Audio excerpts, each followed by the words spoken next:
10% మాత్రమే పదార్థం ఉంటుందట.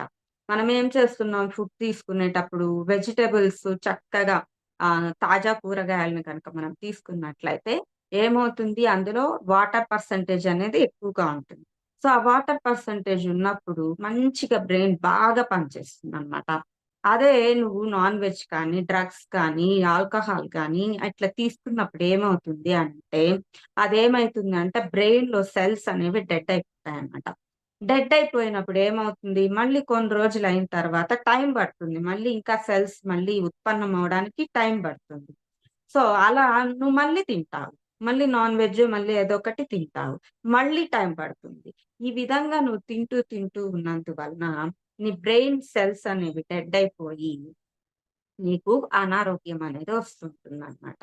సో, నీకు అనారోగ్యం రాకుండా నువ్వు హ్యాపీగా, ఆనందంగా ఉండాలి అంటే వెజిటబుల్స్ తినడము, ఫ్రూట్స్ తినడము, చక్కగా ఈ యొక్క తమోగుణ, రజోగుణ సంబంధించిన ఆహారం కాకుండా చక్కగా సాత్విక గుణానికి సంబంధించిన ఆహారం తింటూ ఉండడము.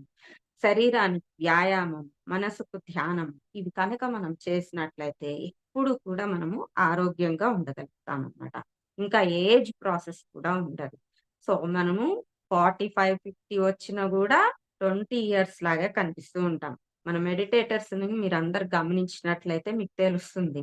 వాళ్ళకి 50 ఏళ్లున్నా గూడా 20, 25 ఏళ్ళు ఉన్నట్టే కనిపిస్తూ ఉంటారనమాట.